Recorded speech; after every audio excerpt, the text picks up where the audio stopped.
Does your hip pop or snap with certain exercises such as dead bug or leg raises? And then this concerns you about whether it's serious or not?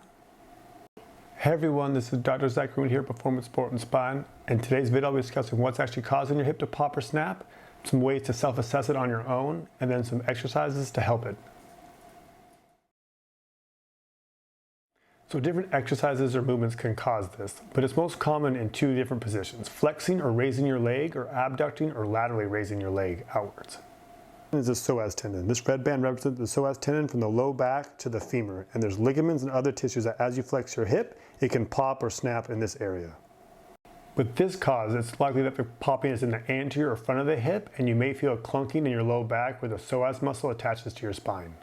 The second cause is the glute max tendon, or the IT band tendon, popping or snapping over the greater trochanter, which is a large bone on the side of your hip. For this issue, the popping is more localized to the lateral outside of the hip.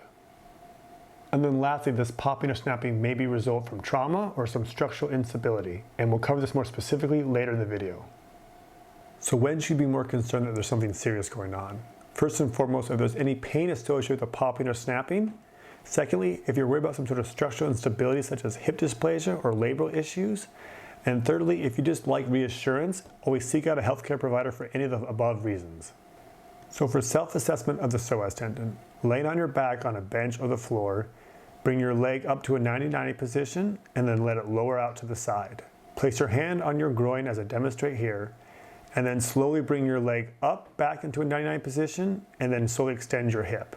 If you feel popping or snapping under your hand, there's a good chance the psoas tendon is the culprit for your popping or snapping of your hip. So how to test for the glute max or IT bands causing your popping or snapping? Lay on your side with the affected hip up, with the top leg straight, bend your lower leg. Slowly bring your leg up into a 99 position parallel to the floor. Place on your hand on the outside of the hip as we demonstrate here, and then slowly straighten your knee and extend your hip. If you feel a pop under your hand, there's a good chance that these structures are causing the popping or snapping. So now we're going over some exercises that can help address this. But the larger part of this video is I hope it reassured you that exercises and movements with your hip popping is normal if it isn't for one of those three criteria that I mentioned earlier.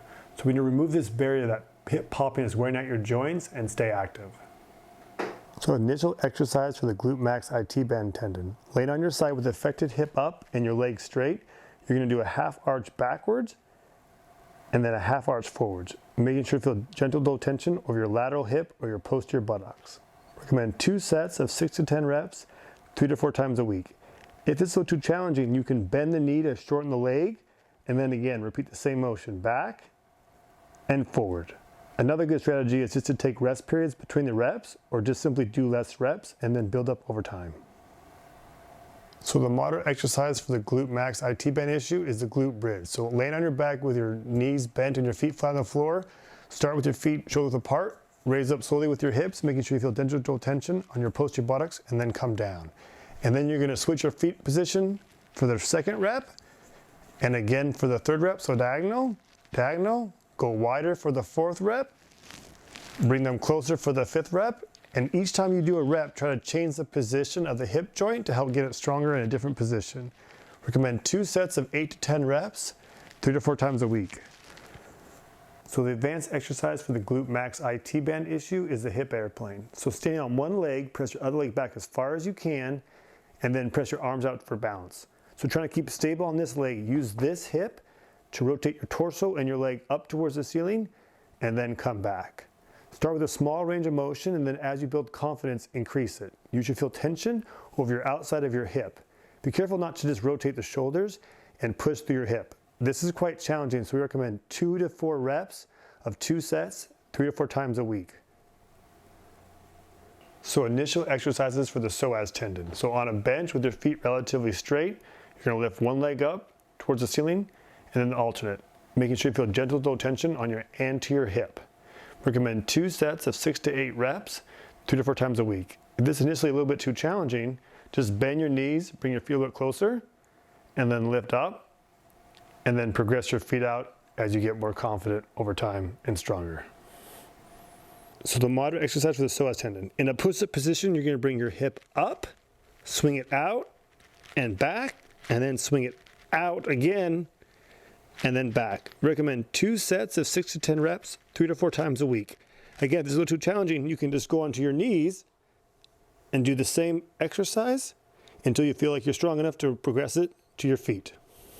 So for advanced exercises for the psoas tendon, laying on your back, bring both knees towards your chest, hold the non-affected leg, straighten the affected leg, and then slowly lower your leg down, extending your hip as far as you can. Again, you may feel a little clunk, don't worry about it.